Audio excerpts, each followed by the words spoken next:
All right. I'm going to allow you to sit in a moment. Just be patient. There are a few formalities that we need to take care of.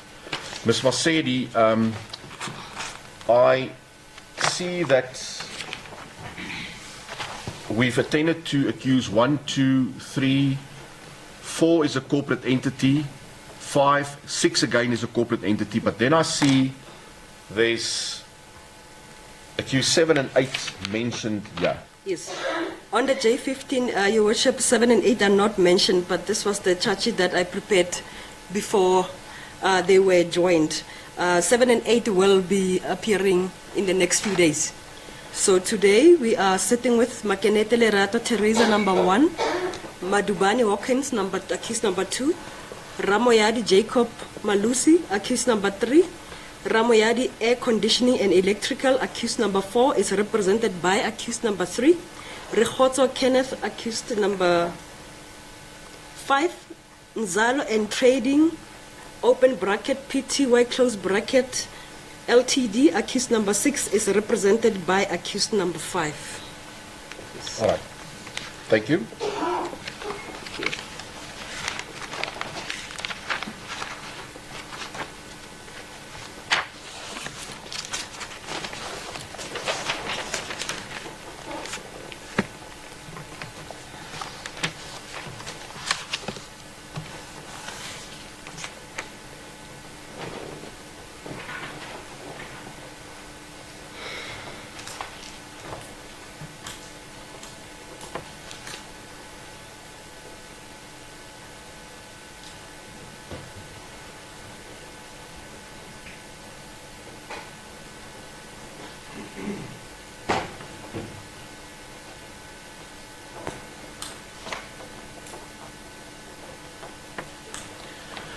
Thank you, Ms. Masedi. You may inform the court the nature of the proceedings. Yes.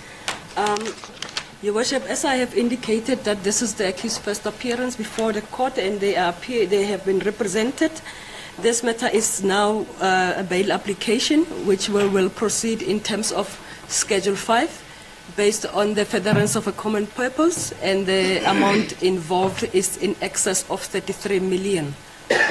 Briefly, the facts are, as I have attached the charge sheet, and the accused also have a copy of the charge sheet. They were made aware at the time of their arrest, the charges they are facing. Accused number 1 and 2, 2 former Transnet executives intentionally and unlawfully defrauded Transnet 33 million rand during COVID-19 during the procurement of PPEs by unlawfully procuring breathalyzer straws at an inflated price from accused number 3 to 6 and their companies.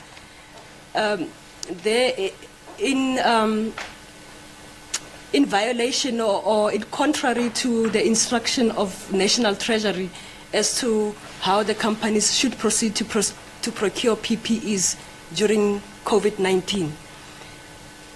And this particular amount of money has been traced, as you can see, Your Worship, that the accounts of money laundering, count 4, 5, and 6, they have been charged with contravention of Section 4, 5, and 6 of POCA. The money was traced back from accused number 3, 4, 5, and their companies back to accused number 1 and 2. Therefore, we will then proceed in terms of Schedule 5, bail application. The court can also see the amount involved in page number, in the schedule, which is page number 11 of the charge sheet, Schedule A, where Ramoyadi received a lump sum on the 29th of April 2020. Ramoyadi Air Conditioning received an amount of 15,328,931 into its Standard Bank account from Transnet. Number 2, Nzalo Trading, which is represented by Rekhoto Kenneth, is received an amount of 9,901,534 into its Standard Bank account on the 13th of May 2020 from Transnet. And the last one we will not deal with today because it's not available. So the amount of money involved, it's in 33,834,698.40. Now, the state is not in opposition to this particular bail application. That has also been discussed with the defense, and they have, in fact, prepared affidavit for the court to present. And the state is also aware of accused number 2 has a previous conviction of housebreaking with intent to steal and theft, which happened in 1987, where he received 7 cuts with a light cane as a punishment. So the state will still proceed with Schedule 5 despite that particular previous conviction. There are no other previous convictions that we are aware of. Rather, the investigating officer found on the system or during the profiling of the suspect, but this is what we will proceed with. But the state is actually not in opposition. Your argument is that that previous conviction of 1987 does not affect your schedule? It does not affect my schedule, Your Worship, and it's more than 30 years old and housebreaking, yes.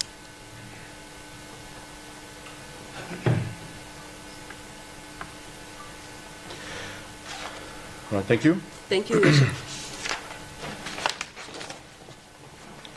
All right, applicant number 1, please stand up. I'm talking to your client, sir. I will address you at a later stage.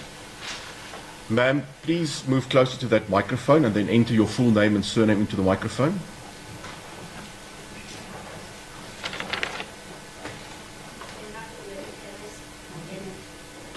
Thank you. Are you fully English conversant? Yes, I am. Thank you. Applicant number 2, please move to the microphone. Enter your full name and surname into the microphone, please, sir. Are you fully English conversant? Thank you.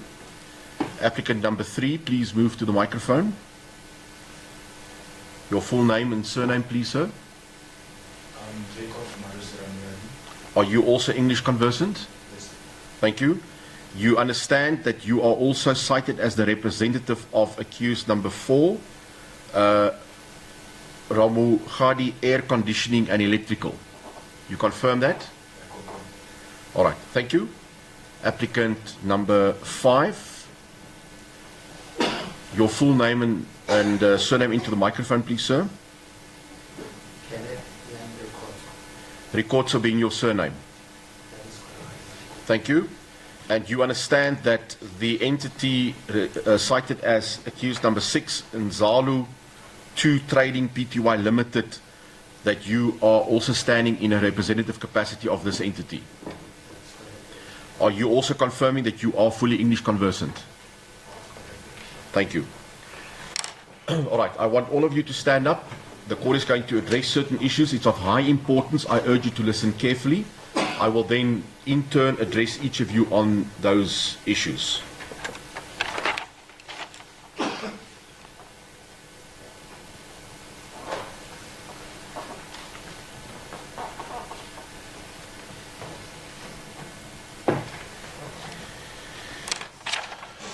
There is a duty on you to disclose to the court should you have previously been convicted of any offence at any time in any court. The time will be now to disclose that information. Perhaps if you have other pending cases, apart from this current one, not yet finalized matters, you must also disclose that information to this court now. Should you fail to disclose that information, the state by now would have already drawn a profile on you, and they will be aware of this information. If they find that you have not been honest with the court, they are entitled to prosecute you with an offence. Conviction of such an offence may lead to up to 2 years imprisonment plus the revoking of any bail that has been subsequently granted to you. Do you understand this, applicant number 1? Number 2? Number 3? And number 5? Let me just haste to say, by calling you by number, I mean no disrespect. It's just more streamlined and makes it easier, other than me having to address your name. We've now already attached your specific name to a number, so please, I apologize in advance if I refer to you as a number. Applicant number 1, Are there previous convictions that you wish to disclose? Any other pending cases? Is this the first and only time that you stand before a criminal court? Applicant number 2, are there any previous convictions that you wish to disclose?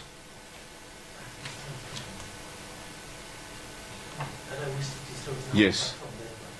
No, including that one, you are still obligated to disclose that. Yes, that's the one. Are you referring to the housebreaking in 1987? Is that the only one?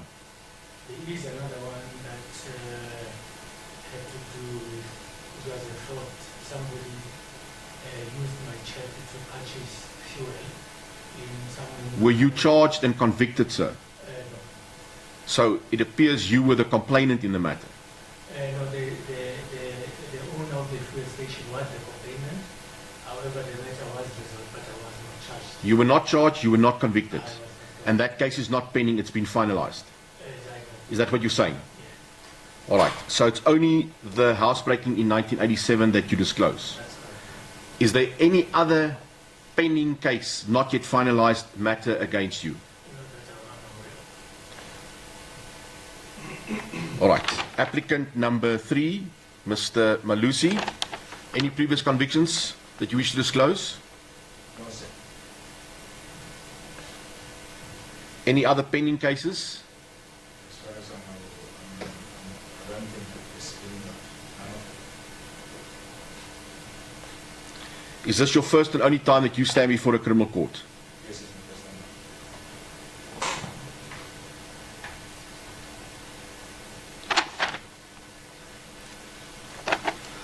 time. Mr. Rikotsu, number 5. Any previous convictions? No, Lord. Any other pending cases? No, Lord. Is this also your first and only time that you stand before a criminal court? Yes,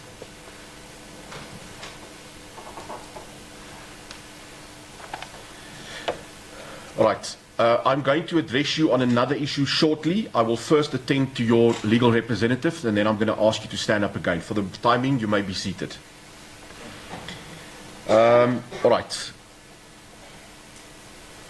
Mr. Makinta, for number 1 and 2, do you confirm that that information is in accordance with your instructions? That's correct. Are you in agreement with the state that that cited 1987 housebreaking in pertaining to applicant number 2 has no bearing on the schedule? Are you in agreement that the schedule, the bail application, falls within the ambit of Schedule 5? That's correct. And you confirm that you have prepared a affidavit in support of the application? Yes, but just at this stage, let me indicate I prepared the affidavit and overnight, and I did not get the opportunity of meeting the applicants to check it and sign it. But they've just been going through it, so they will sign it shortly. I've arranged with my learned colleagues that they should proceed, and during adjournment, my client will draw my attention to the mistakes I might have made on the draft, and then they will sign them, and then I'll come at the end of this. All right, because that is one of the issues that I'm going to take up with your clients. That was going to be my next step, whether they confirm that the content of those affidavits are correct. Now, if your clients haven't signed it, it means in all probability there has not been any commissioning done of the affidavit either. So that needs to be taken care of before we can address your application. As the court, please. So you are asking me that I should allow your colleagues to go first and that yours will stand down until you have done that. As the court, please. Did you hand the copies of the amended affidavits to your clients so that they can in the meantime read through them? I gave them the affidavit, they read them, they just drawn my affidavit, a few things that they want me to correct. I did the affidavit on my own because I represent them in the labor court, so I know the facts of the case. So, but I just wanted them to read the affidavit and confirm that this affidavit are correct. All right. Mr.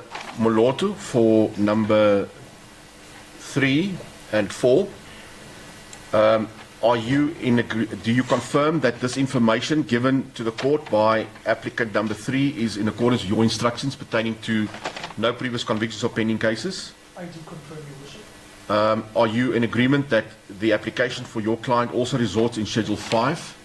I do confirm, Your Worship. And what would the format of your application take? I have prepared an affidavit, Your Worship, and with leave of court, may I place him onto record? I will tell you when. Is your affidavit ready? Has it been commissioned? Did your client go through the affidavit and sign it? It has been duly signed by the deponent. and Has it been properly commissioned? Yes, Your Worship. All right. Just give me a moment. I will tell you when you can proceed with your affidavit. That's fine, yes. All right, Mr. Hefferman, for number 5 and 6, do you also confirm that the information that applicant number 5 gave the court pertaining to no previous convictions or pending cases is accurate on the instructions given to you? First of all, please, Your Worship, it's in line with my instructions. Are you also in agreement that your application results in Schedule 5? I am, Your Worship. And the format of your application? Also, affidavit has been signed and commissioned. Thank you. As the court pleases.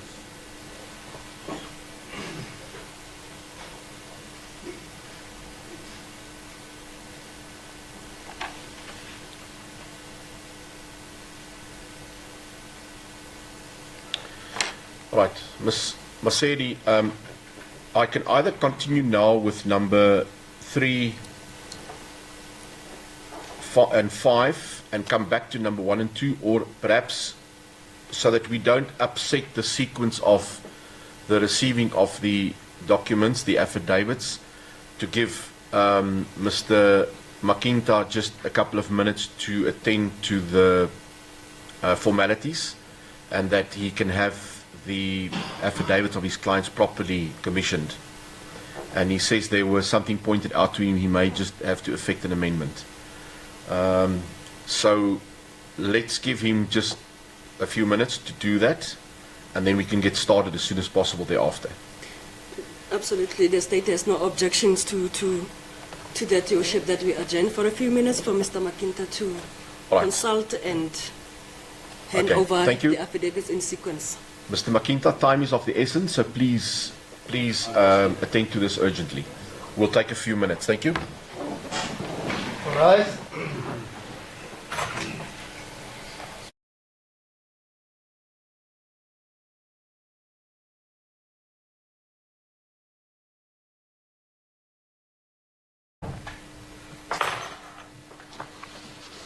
Thank you.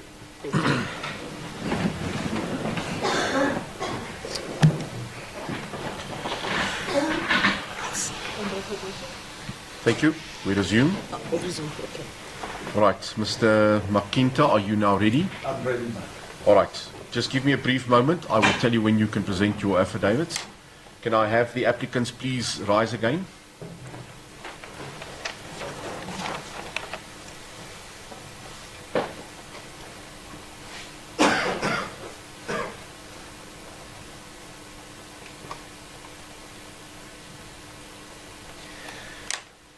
There is another issue that the court wants to bring under your attention, and again I urge you to listen carefully.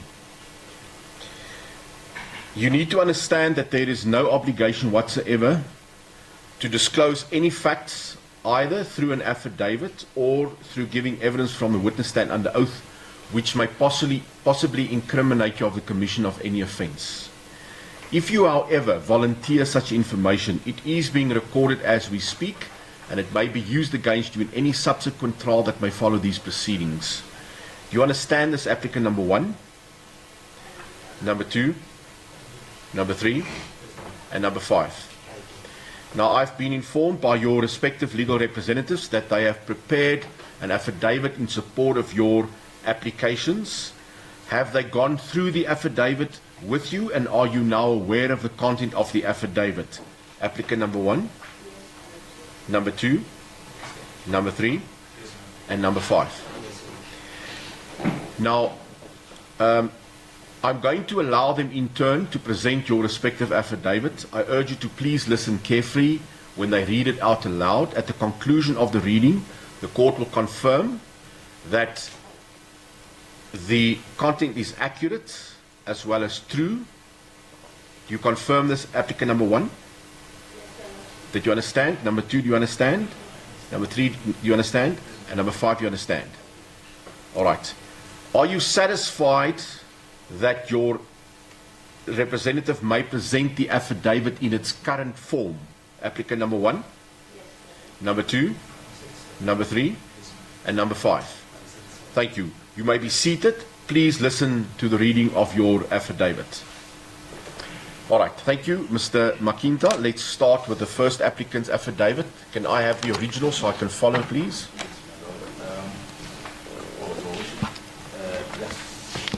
That of the second, this one is the first accused. Thank you. You may proceed. Court, please. Your Worship, you'll realize that the affidavit is unusually long, but it's because of the seriousness of the allegations against the applicant and so the accused as employees. So they entail clear and full details about their defense. So I'll proceed to read the affidavit of the applicant, the accused number 1. Thank you. I'm an adult female ex-employee of the Transnet residing at 25 Cheviot Road East, Florida Hills, Rodicourt. I'm the first accused on the charge sheet and the first applicant in this application. The facts deposed to herein are, unless the contrary appears from the context, within my personal knowledge and are to the best of my knowledge and belief true and correct. The background is that I was employed by Transnet as an executive manager, group business continuity and disaster management since the 1st of September 2011. In terms of clause 9.2 of my employment contract, which is attached here as Annexure LM1, I had the duty and responsibility to perform all such duties which I may reasonably be required to perform by my employer Transnet. During January 2020, I was appointed to Transnet's COVID-19 task team, which at any given time was made of about 30 members from different disciplines and from all operating divisions of Transnet, who kept changing from time to time, and which task team was established to deal with the impact of coronavirus pandemic on Transnet. The task team had to act on expedited basis.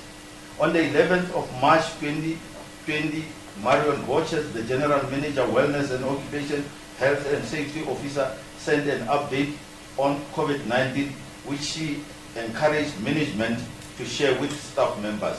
Key and critical decisions of the task team were also part of the internal communication. The task team resolved that a safety representative member of the task team would be responsible for compiling a memorandum on behalf of the task team to enable the Chief People's Officer to request authorization from the Chief Procurement Officer for the procurement of personal protective equipment, including disposable breathalyzer straws, and mandated and instructed each member to contact potential suppliers of COVID-19 products, including PPEs, directly and on urgent basis to do everything they could do to convince the COVID-19 product suppliers to sell to Transnet, subject to limiting procurement to the prescribed budget and predetermined prices. The procurement resolution was a temporary measure pending finalization of a long-term procurement policy. In carrying out the mandate and instructions of the task team, some members of the task team contacted potential suppliers and did everything possible to convince them to sell to Transnet to secure COVID-19 PPEs, which supply were in short supply as production was at its lowest and demand at unprecedented high levels due to COVID-19 impact. Suppliers submitted quotations to the members of the task team, including me. The quotations of those who met the requirement as per the decision to procure were submitted to the Chief People's Officer for consideration. The Chief People Officer assessed them and approved some. Eventually, 3 service providers, suppliers, were appointed by the Chief People Officer to deliver the requisite number of straws, that is accused number 468. Those are the companies that were awarded the tender.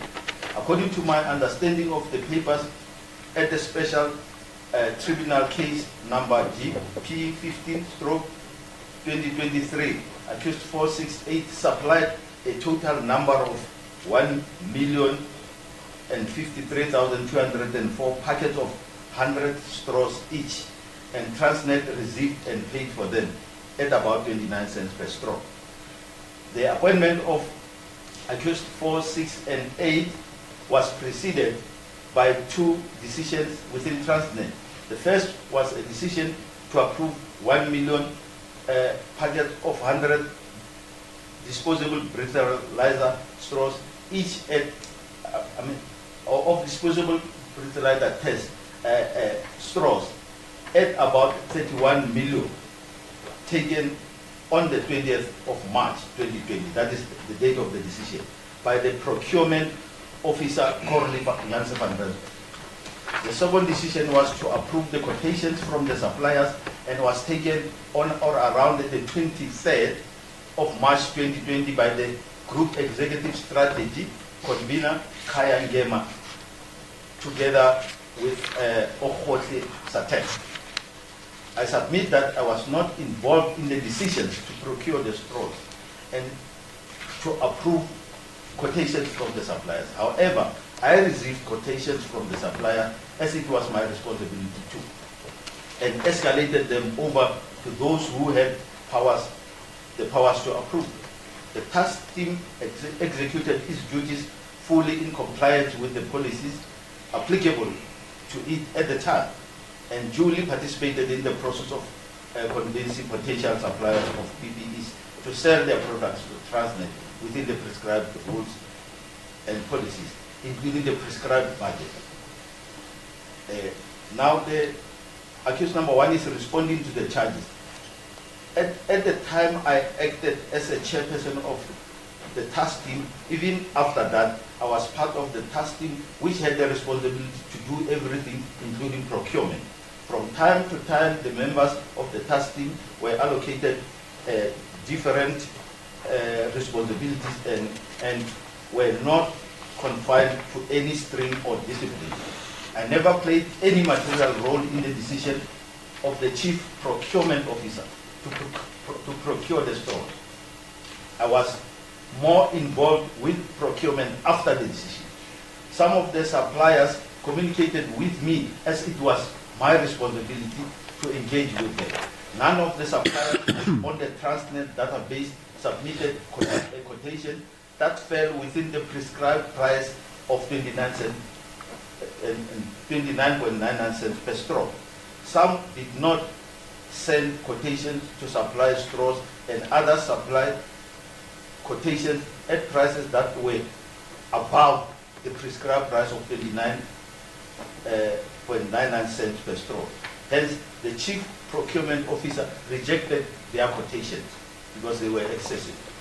Those who procured at 29 rand were on the CSD database, but some were not on the Transnet database for medical supplies, but were on the panel for other supplies. Their quotations were approved by the chief people's officer, subject to them being registered on the Transnet database. The task team resolved that a member of the task team should engage the section dealing with the Transnet database to register the suppliers if they met the requirement to be registered. I was given the task and I engaged the section, and the relevant section indeed registered them. I did not know the requirement for registration on the database. That's why I gave it to the relevant section. Thereafter, Transnet procured the straws from them, that is the supplier, and it was able to comply with COVID-19 regulations as a result. Matters of procurement in the task team were led by Mdntv, who was a member of the task team but came from the procurement department, so she knew what to do with the procurement. I was involved, paragraph 28 was corrected. He said I was involved with the quotations from suppliers but had nothing to do with deliveries and payment. I did not know what was supplied or paid. I was part of the procurement stream discipline within the task team. I was not only entitled but also bound to deal with quotations and other procurement matters, but I had no power to approve. Approval was with the Chief People's Officer. There was no requirement that in what I did, I had to adhere to the National Treasury instruction. It was the decision makers who had to ensure compliance with legislation, and that's what informed their decisions.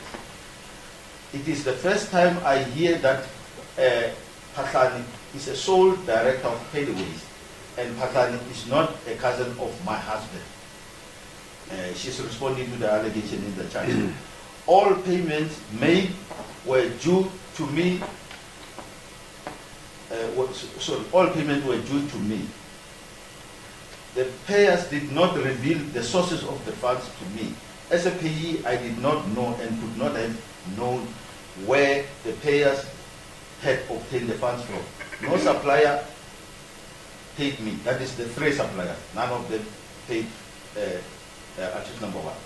There was no way in which I could have known that anyone who paid me had obtained the funds from Transnet. I did not inflate any price and never colluded with accused 3 to 8 with regard to the price. I never defrauded Transnet at all, let alone for 33,834,698.4 or any amount. I never colluded or had any common purpose with anyone to defraud or steal from or launder money related to Transnet. The accused number one quotes the charges, and in response to the charges on paragraph 36, she indicates that there is some ambiguity and or vagueness with the charge, and as a result, it is not clear to me what I'm accused of. However, I will try to answer it according to my understanding. With regard to paragraph 1, I never procured straws or determined price of straws alone with accused number 2 or with anyone. I had nothing to do with determining the price of straw. I never represented that any price was fair and or reasonable. After the procurement decision by Janssen van Rensburg, the members of the task team, including myself, were instructed to do everything possible to secure supply of the straws, subject to the prices determined by the Chief Procurement Officer. My co-task team members and I contacted different potential suppliers to supply the straws in terms of the decision. However, as all those who succeeded were given contact details of task team members, including mine, so that when they went to the different sites to supply and could not find the place or person to receive the supply, they should contact us to assist, including with alternative contacts. I might have assisted in this regard. I never represented that any of accused 3 to 8 was registered supplier of medical group and or PPEs. I never negotiated the price of straws and was not in any way involved in such negotiations. I did not even know as to whether or not there were any such negotiations. I never represented to anyone that I had negotiated prices or represented that any amount was the lowest amount negotiated with accused 3 to 8, or that any amount would save Transnet money and not waste cost. Since 2021 and throughout the disciplinary inquiry, the labor court case and the special tribunal case, I've never been accused of having made any representation regarding the prices or amounts to be paid for straws, and or whether or not Transnet would save any money and not waste cost. I never made any representation regarding any negotiations and not about the National Treasury instruction. I never made any representation about any negotiations being in good faith or that Transnet would not incur any expenditure, wasteful or otherwise, or that it will suffer no loss. I never negotiated or entered into any agreement with accused 3 to 8 and not signed any such agreement. I never approved any quotation by any of accused 3 to 8. I was never authorized,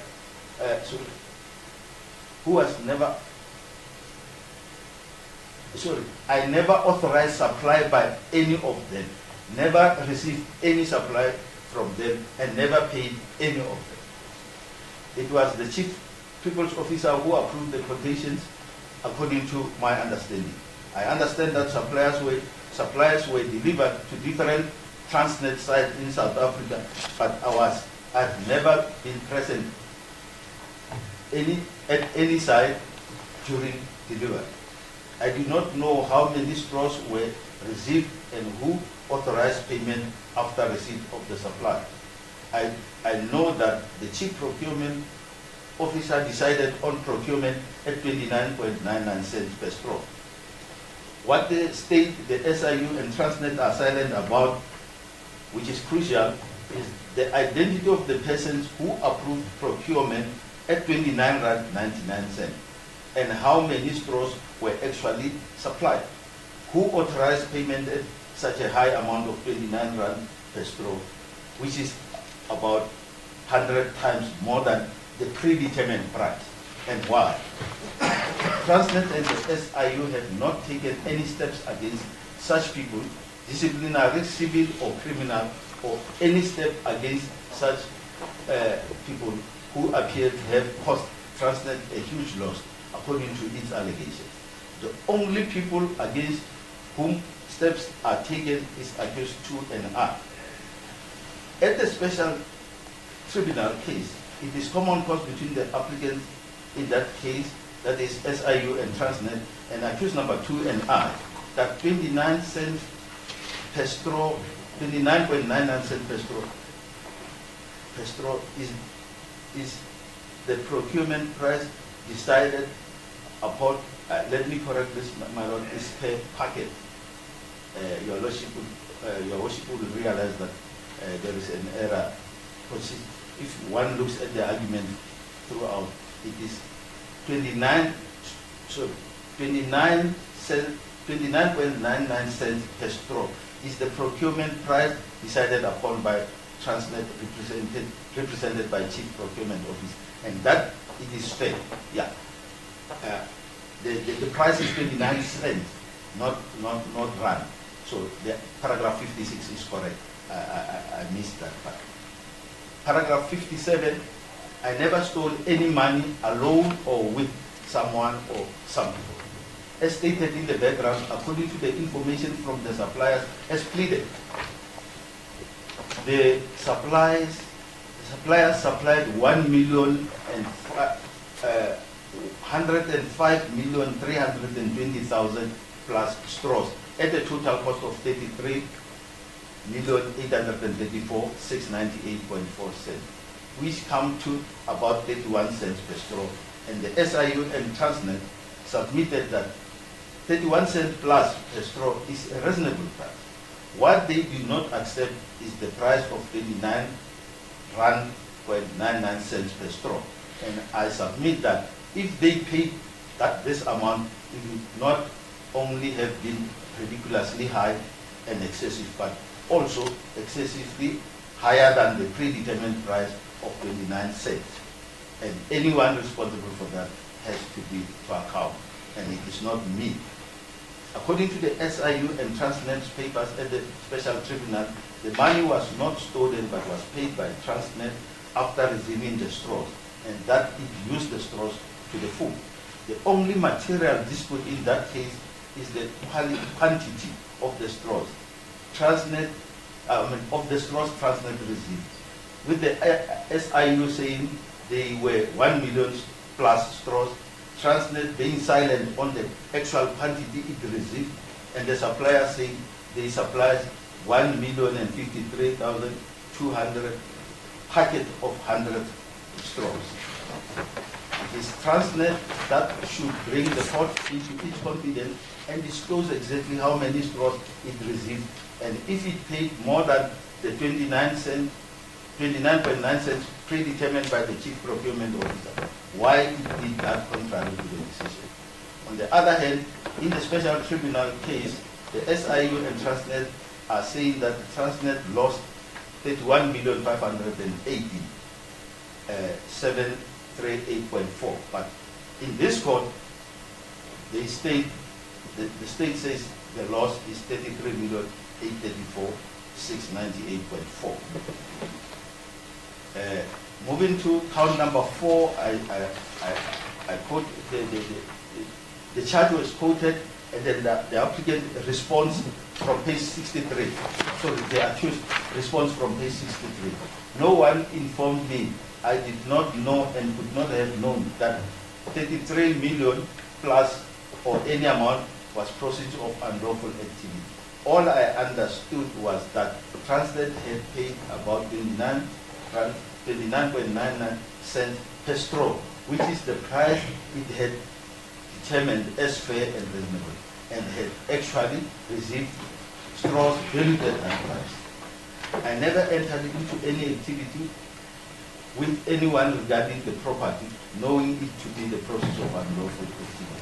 I still hold the view that the proceeds Transnet paid to its suppliers were lawful. I never assisted anyone to avoid prosecution or to remove, diminish any property acquired directly or indirectly as a result of commission of any offense.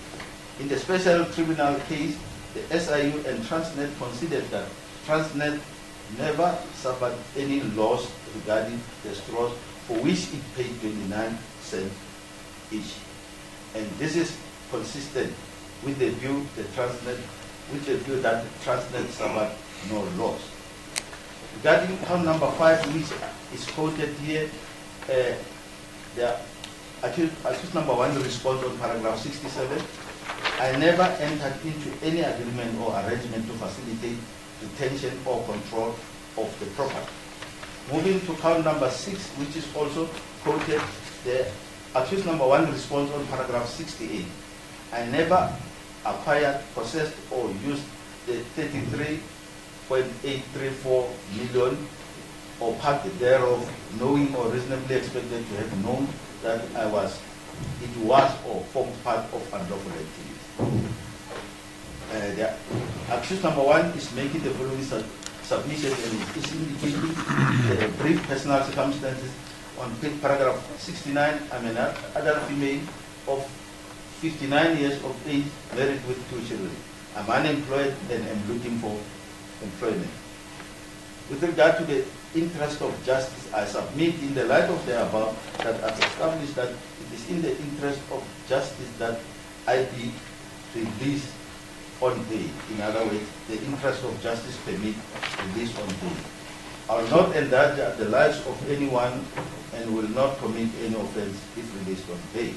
I will not evade trial and offer my passport to the police.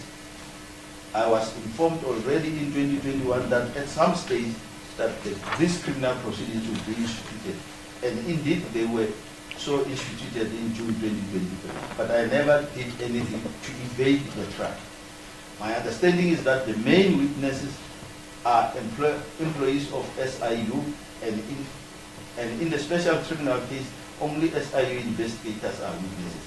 I know of no other person to be a witness in this matter. I undertake to influence or in any way interfere with any witness I may know about. I will not in any way undermine or jeopardize the objectives or the proper administration of justice. I do not have any pending criminal cases and do not have a criminal record. I've never been convicted of a crime. I'm a South African resident and own my residence at the address reflected above. I have a valid defense to the charges against me. In the light of this, I submit that I have established not only exceptional circumstances, but also I tendered evidence demonstrating that the interest of justice permit that I be released on bail. With regard to my ability to pay bail, I have been unemployed since my dismissal in 2021 for now about 3 years. I have no source of income and depend on the generosity of family and friends. Since my dismissal, I incurred a lot in legal expenses in an attempt to challenge my dismissal, and then my case is pending in the legal. On the other hand, and in 2023, the SIU instituted civil proceedings against me to recover the 33.8 million plus. I then engaged lawyers to defend that action. My family could not afford to finance my legal expenses any longer. In March 2024, my then attorney withdrew as my representative, and I subsequently negotiated with my current representative to take over. Even then, I struggled to pay my legal fees and way in areas with payment. The SIU case was scheduled to be heard on the 25th and 26th of July 2024. That is, it was scheduled to start the day after tomorrow, but was removed from the roll around on Friday the 19th. At that stage, my family had already paid part of the legal expenses for the intended hearing.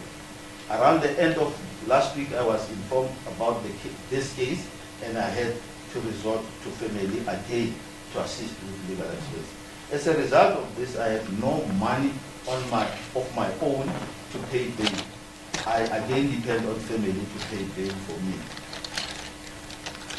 And in certain instances, I borrowed money to pay bail. As a result, I can only afford to pay 10,000 as bail, even though I'm aware that the charges are untaxable. And it was commissioned. Yes, it was commissioned. Thank you. Applicant number 1, please stand up. Mrs. Mdntv, do you confirm that you understood the content of this affidavit that was read aloud by your legal representative? Do you further confirm that each and every fact contained therein is true as well as accurate? Thank you. The court will receive this affidavit in support of the first applicant as Exhibit A to the record.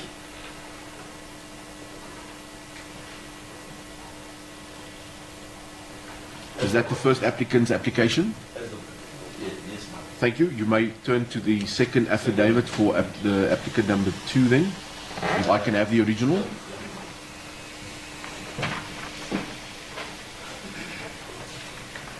Thank you. You may proceed. Thank you, ma'am. The affidavit reads, I understand Landela Hawkins Madiwan to hereby make oath and state among others, male ex-employee of Transnet and residing at 36 Farm Drive, Malbatten in Johannesburg. I'm the second accused on the charge sheet and the second applicant in this application. The facts deposed to herein are, unless the contrary appears from the context within my personal knowledge and at the best of my knowledge and belief true and correct. With regard to the background, I was employed by Transnet as a manager, enrollment, environment, health and safety since the 6th of February 2006. In terms of clause 9.2 of my employment contract, I had a duty and responsibility to perform all such duties which I may reasonably be required to perform by my employer, Transnet. A copy of the relevant clause of my contract of employment is attached here to marked HM1. During January 2020, I was appointed to the Transnet COVID-19 task team, which at any given time was made of about 30 members from different disciplines and from all operating divisions of Transnet, who kept changing from time to time, and which task team was established to deal with the impact of coronavirus pandemic on Transnet.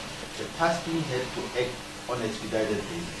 On the 11th of March 2020, Marion Bosch, as the General Manager, Wellness, Occupation Health and Safety Officer, sent an update on COVID-19, which she encouraged management to share with staff members. Key and critical decisions of the task team were also part of that internal communication. The task team resolved that a safety representative member of the task team would be responsible for compiling a memorandum on behalf of the task team to enable the chief people's officer to request authorization from the chief procurement officer for procurement of personal protective equipment, including disposable breathalyzer straws, and mandated and instructed its members to contact potential suppliers of COVID-19 products, including PPEs, directly and on urgent basis, and to do everything they could do to convince the suppliers to sell to Transnet, subject to limiting procurement to the prescribed budget and predetermined prices. The procurement resolution was a temporary measure pending finalization of the long-term procurement policy. In carrying out the mandate and instruction of the task team, some members of the task team contacted potential suppliers and did everything possible to convince them to sell to Transnet to secure COVID-19 PPEs, which supplies were in short supply as a result, as production was at its lowest and demand was at unprecedented high levels due to COVID-19 impact. At a later stage, I learned that trade service providers were appointed to deliver the requisite number of stores, that is, accused number 4, 6, and 8. According to my understanding of the papers at the Special Tribunal, case number GP 15/2023, accused 468 supplied a total of 1 million packets of straws, and Transnet received and paid for them about 21 cents per straw. The appointment of accused 468 was preceded by two decisions within Transnet. The first was a decision to procure 1 million plus packets of 100 disposable breathalyzer straws, each at 31, breathalyzer test each, at about a total of 31,585,468, excluding that, taken on the 20th of March by Chief Procurement Officer Corley Janssen van Bergen. The second decision was to approve the quotations from suppliers and was taken on or around the 23rd of March 2020 by the Group Executive Strategy Convener Kayan Gema and Ohote Satek. I submit that I was not involved in the decision to procure the straws after I drafted the memorandums on instruction, and I never approved quotations from the suppliers and had nothing to do with it. It was not my duty to assess and or approve quotations, and I did not play any role regarding those quotations. The task team executed its duties fully in compliance with the policies applicable to it at the time, and duly participated in the process of convincing potential suppliers of PPEs to sell their product to Transnet within the prescribed rules and policies, including the prescribed budget. Now, with regard to the charges from paragraph 18, at the time Margaret acted as chairperson of the task team. Even after that, she was part of the task team which had the responsibility to do everything, including procurement. From time to time, members of the task team were allocated different responsibilities and were not confined to any stream or discipline. The safety discipline within the task team, of which I was part, and not the safety department of Transnet, was responsible for the procurement of biodegradable straws. However, different people played different roles, and my role was to compile a memorandum. I initially complied a memorandum for non-biodegradable straws, but the task team expressed its concern that the straws would constitute an environmental risk, as it would be difficult to dispose of them, especially looking at the quantities expected to be used. I was advised to prepare another memorandum, that is, for biodegradable straws, which I did. However, I did not do it for Janssen van Rensburg, but for Kayan Gem, the Chief People's Officer, as I had been advised that the price of the latter straws had been around 24 cents about 6 months before the advent of COVID-19, when there was not much demand for the straws. I put the price of 29.99 cents a straw. I never put the price of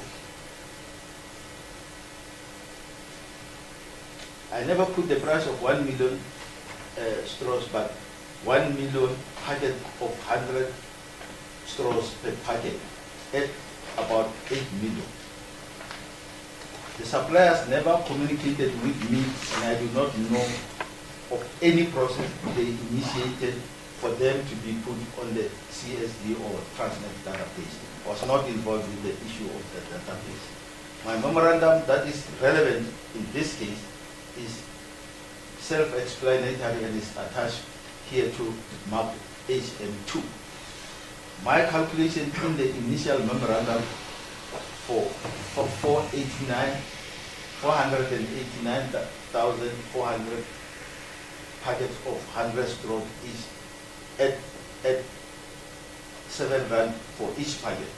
I never requested approval, but prepared a memorandum on a template intended to be used by the Chief People's Officer to request approval. If the Chief People's Officer was satisfied that the memorandum contains all the information the task team wanted me to put in it, he would use the memorandum to request the Chief Procurement Officer to make a decision on procurement. The first memorandum was halted because the straws in it were not biodegradable and not to inflate the price. That is, the reason for holding that was not to inflate the price. In fact, the prices in the first memorandum were higher than those in the second memorandum. After my second memorandum, I did nothing regarding procurement by the supplier. It is correct that in my second memorandum, I reflected a monthly supply of 1,053,204 packets of straws at 29.99 rand per packet of 100 straws, which was consistent with the market prices then. As I was not involved in the quotation, deliveries, invoices, and payment, I do not know what was quoted, what was applied, what was invoiced, and what was paid. I never sought quotation from Accused 3 to 8. I was not part of procurement of the procurement department of procurement stream, discipline of the task team. At the time, there was no requirement that in what I did, I had to adhere to the National Treasury instruction, and I had nothing to do with procurement from the three suppliers. Mayaba never made any payment to me, and this was confirmed by the SIU investigator Makafula in his affidavit before the special jury. All payments made to me were due to me, and the payers did not reveal the source of the funds to me. As a payee, I did not know and could not have known where the payers had obtained the funds from. I did not inflate any price and never colluded with Accused 3 to 8. I never defrauded Transnet at all, let alone 33 million plus for any amount. I never colluded and never had any common purpose with anyone to defraud or steal from Transnet. SIU confirmed at the special tribunal that the price of 29.99 cents per straw, which I reflected in my memorandum, is fair and reasonable, and that Transnet ordered and procured straws at that price. The supplier supplied the straws, and Transnet made full use of and derived full benefit from the straw supply.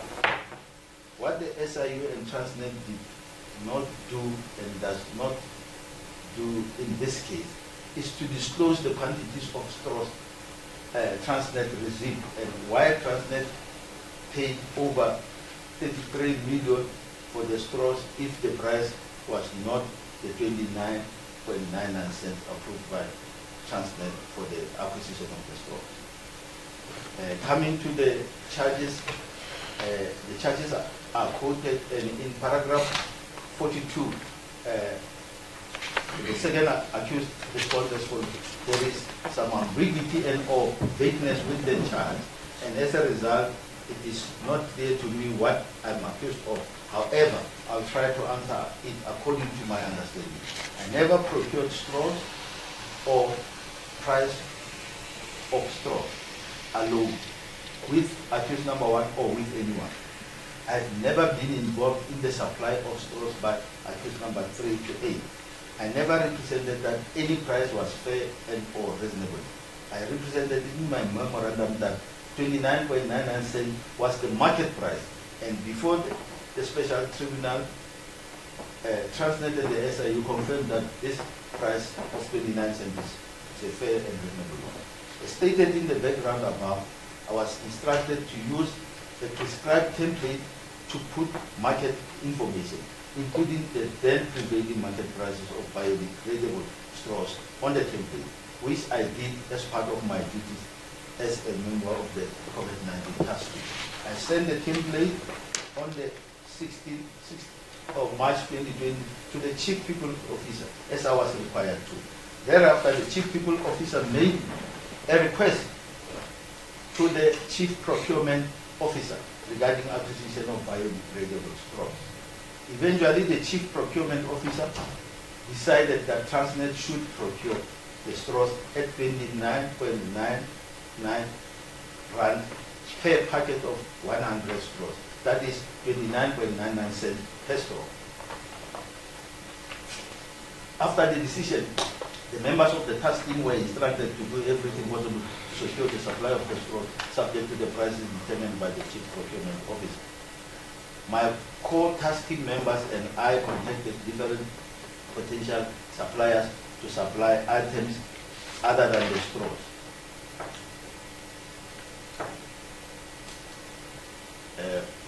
None of those I contacted quoted and succeeded to secure an agreement to supply Transnet with the straws.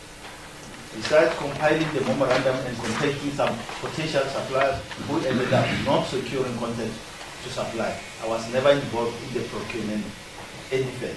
However, as all those who succeeded were given content details of task team members, including mine, so that when they went to the site to supply and could not find the place or the person to receive the supply, they should contact us to assist, including providing with alternative content details. I never represented that any of the accused 3 to 8 was a registered supplier of medical group and or PPEs.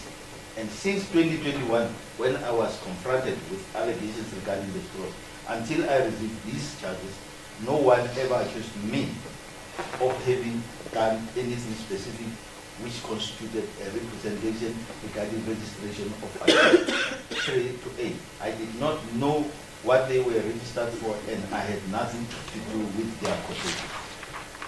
I never negotiated the price of straws and was not in any way involved in such negotiation. I do not even know as to whether or not there was any such negotiation. I never represented to anyone, and it has never been Transnet's case communicated to me at any stage since 2021 until I received these charges. Not at the disciplinary inquiry, not at the labor court or special tribunal, that I had negotiated prices or represented that any amount was the lowest amount negotiated with accused 3 to 8, or that any amount would save Transnet money and would not be wasted cost.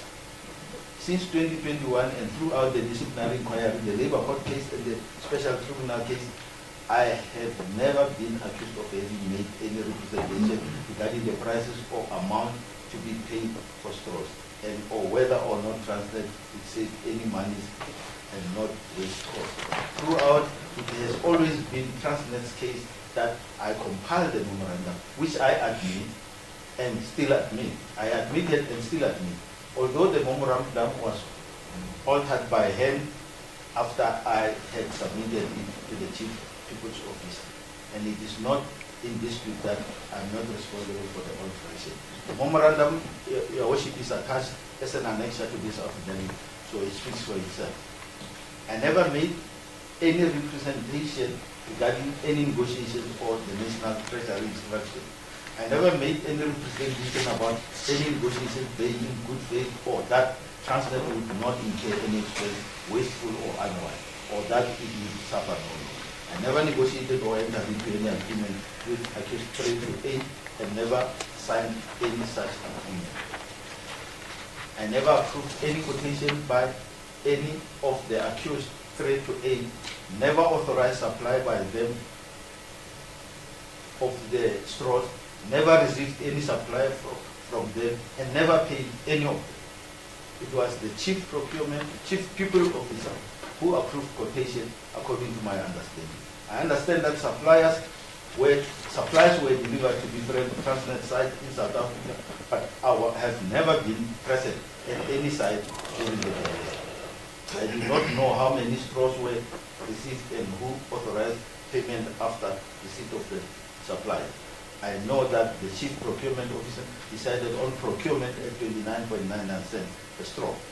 What the state, the SIU and Transnet are silent about is the identity of who approved procurement at 29.99 rand per straw and who approved the quotation at this high price, how many straws were actually supplied, who authorized payment at this high price, which is about 100 times more than the predetermined price, and why the approval was made.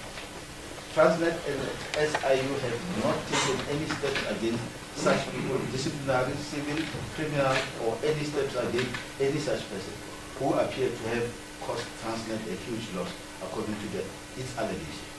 The only people against whom steps are taken is accused number 1 and I. Clearly we are targeted and used as scapegoats. At the special tribunal case, it is common cause within the applicant. In that case, that is SIU and Transnet and accused 1 and I, that 29.99 cents per straw is the procurement price decided upon by Transnet, represented by the chief procurement officer, and that it is fair and reasonable.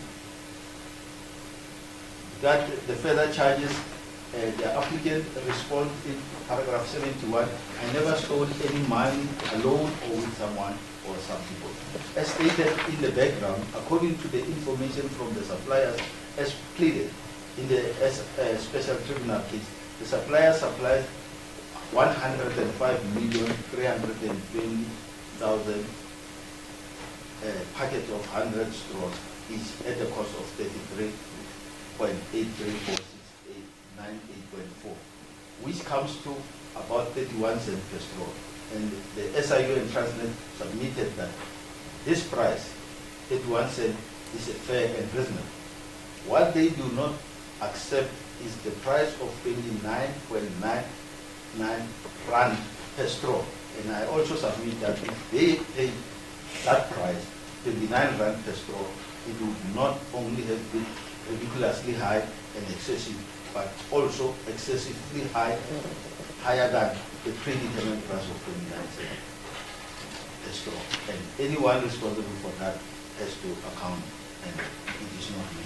According to the SIU and Transnet papers at the special tribunal, the money was not stolen but paid by Transnet after receiving the straw. And that is used, and that it used the straws to the full.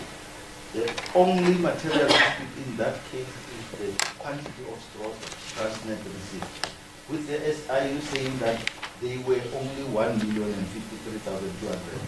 Transnet being silent on the quantity it received, and suppliers saying they supplied 1 million packets of 100 straws each, which was 105 million straws.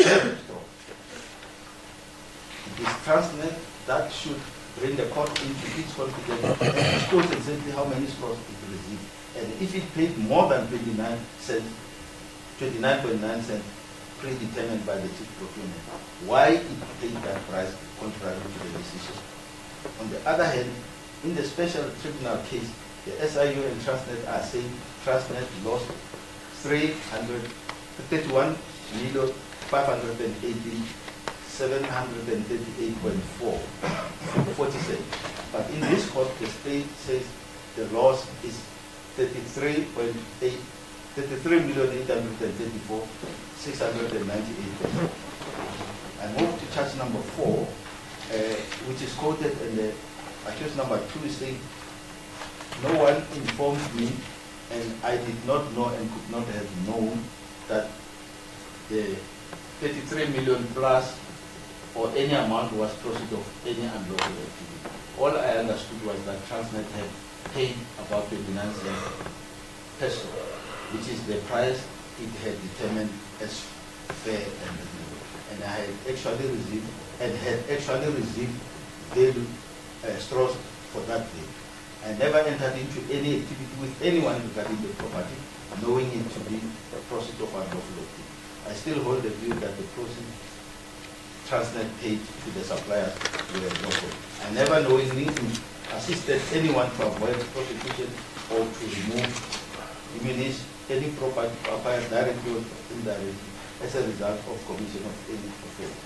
In the special tribunal case, the SIU and Transnet considered that Transnet never suffered any loss regarding the straws for which it paid 29.99 cents each. And this is consistent with the view that Transnet suffered no loss. Charge number 5, the accused number 2 responds in paragraph 82. I never entered into any agreement or arrangement to facilitate detection or